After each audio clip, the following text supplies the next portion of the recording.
Hey everyone, Nav here from the Washing Machine Project. I'm so excited to finally say that RS Group and the Washing Machine Project are releasing a podcast series called Lighten the Loads, where we invite RS employees that have engaged with the Washing Machine Project's partnership and mission to alleviate the burden of hand washing clothes one wash at a time. Hello and welcome to another episode of Lightening the Loads, where we showcase RS employees alleviating the burden of hand washing clothes in partnership with the Washing Machine Project. In this week's episode, I'm so happy to introduce you to Miss Karen Kerr, an amazing lady who's been a massive support of the Washing Machine Project from its very, very inception. How are you, Karen? Welcome to the podcast. Hi, Nav. I am very well, thank you. Thank you for having me.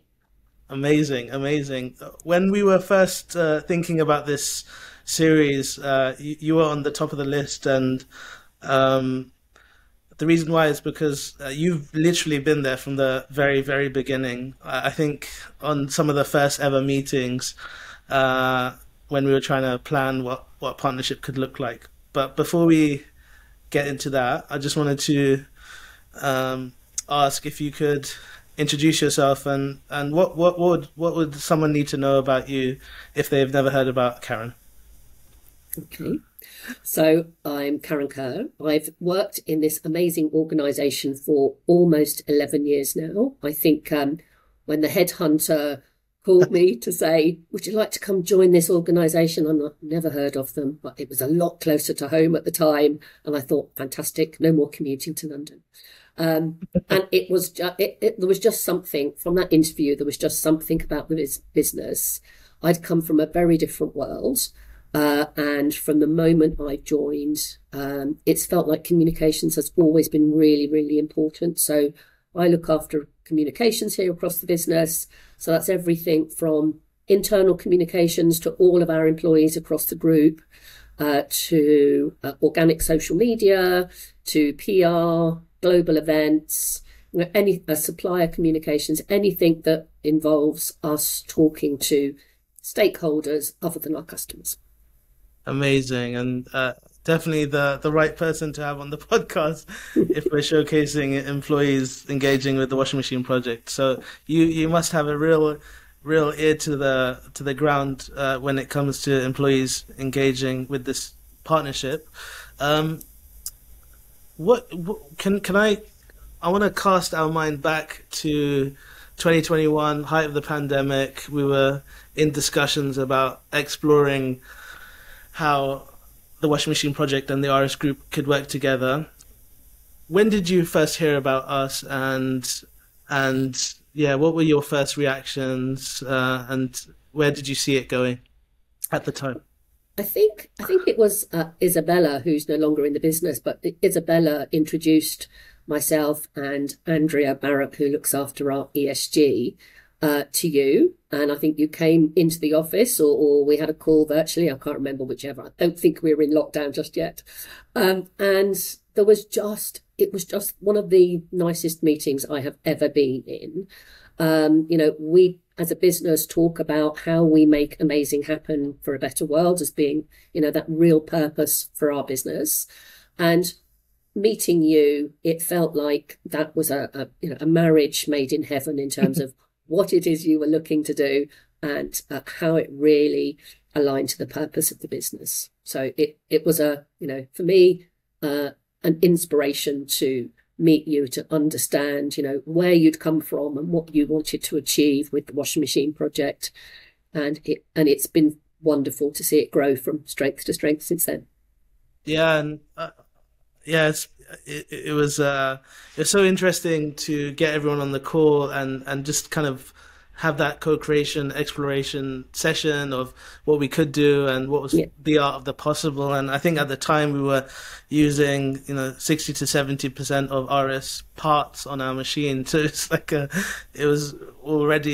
we were so engaged in one way, shape or form. So yeah, it was a really special time. And if we move on the timeline, I remember when we first built machines together, it was a really, really hot summer in South Wales and Newport. At the time, we were building in a warehouse in one of RS's facilities, and we were building 30 machines, and you got to get really hands-on. What was the experience like building machines, and how has that evolved over the last few years, and that piece of engagement with employees? Yeah. So I think that first, it was an amazing opportunity to really understand what goes into it. I've never been touched by anything like that before. Okay. I knew that there were no mechanics in it, so it kind of, as in electronics in it, so that made me feel comfortable that maybe I could do something under a lot of instruction. But I think the whole process for me was a real eye-opener. Just, the impact of those things being right, but they had to arrive with people who were going to use these machines, and they had to be right and work first time.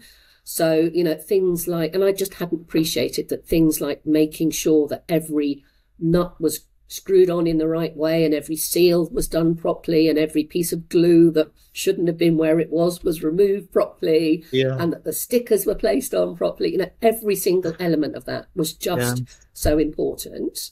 And I think, since those days where, they were quite big, quite cumbersome machines, and to see that now evolve to your very own, IKEA flat pack version, and how quickly you've managed to assemble one of those has been fabulous. And when you look at the thousands and thousands of people that you've made a difference to in those machines, and you feel as an employee, you feel like you've had some small part to play in that, is massively rewarding.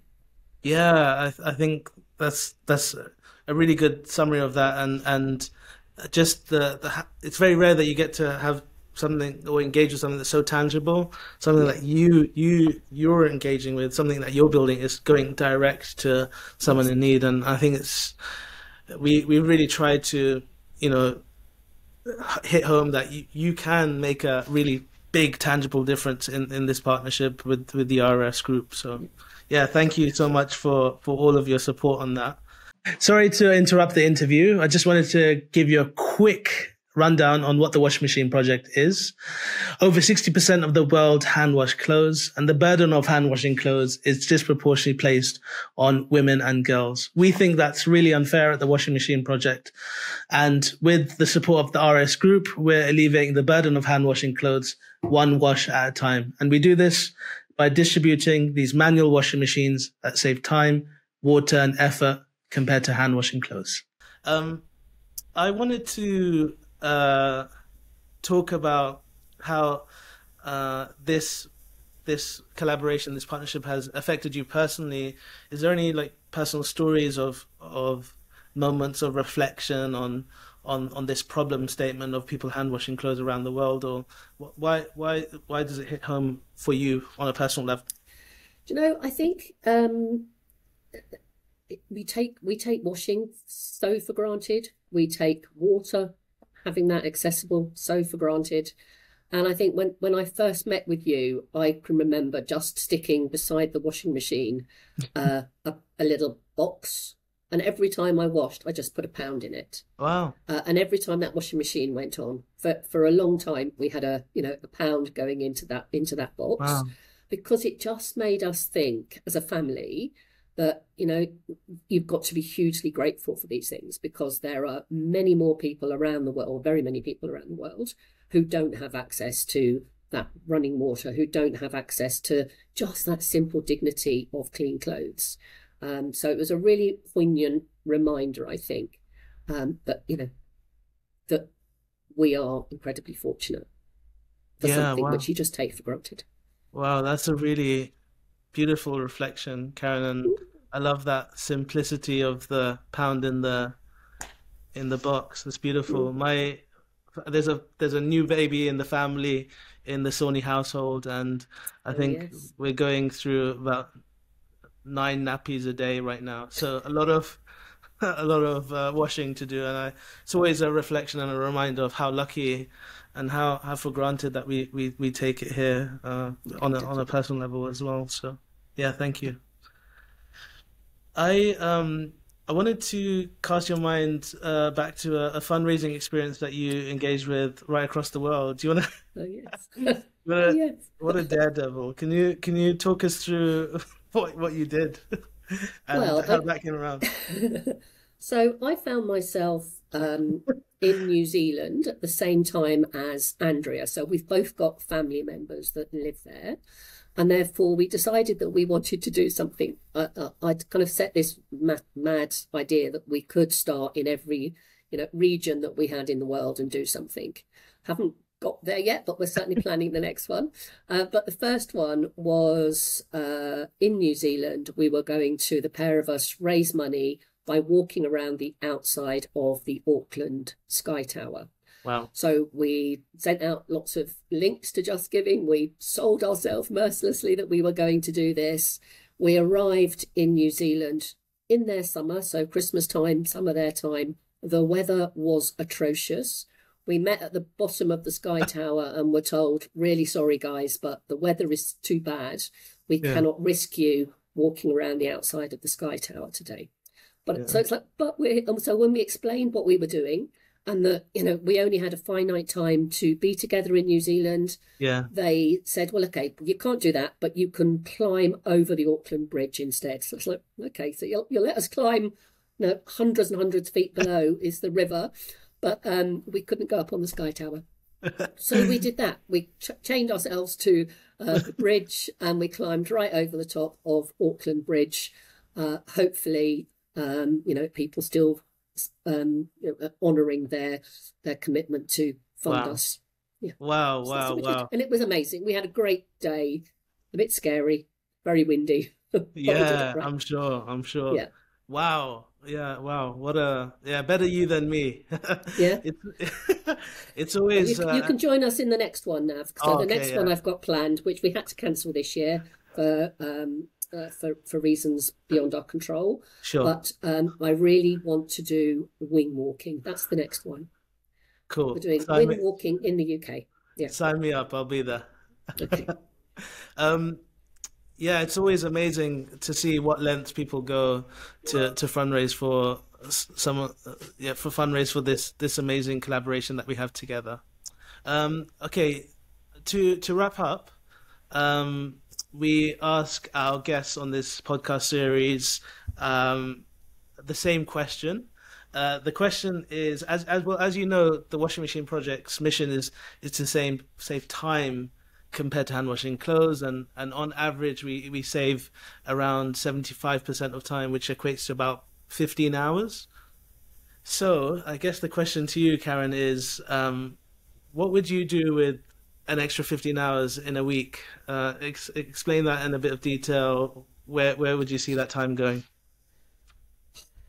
So if I had an extra 15 hours in my week, I would probably spend it being creative in some way, shape or form. Lovely. I love to draw and paint, and I'd love to think that I could use that to make good somewhere. So whether that is, I don't know, painting things that you could sell somewhere, not that I'm that good, but I would certainly do that. I'd certainly, look at how it is I could use the creative side of my brain to help others. Beautiful. I haven't figured out quite what that is, but... And would that be on canvas, or I know that you paint shoes, or is there something? It could be. Maybe I could do a whole new line in Washing Machine Project branded trainers. Yeah. You heard it here first, huh? Well, no, thank you so much, Karen, for your time. Really appreciate you coming on, and just really love the support from everyone at the RS group. So thank you for coming on. An absolute pleasure. And I'd much rather be the other side of the camera than this. But there we go. Thank you. Thank you, Nav. Cheers. Thank you so much for listening and watching. If you enjoyed what you heard or saw, please share it with a friend. It will help us so much to make this series bigger and even better. You can do that by following us on any podcast platform wherever you get your podcasts.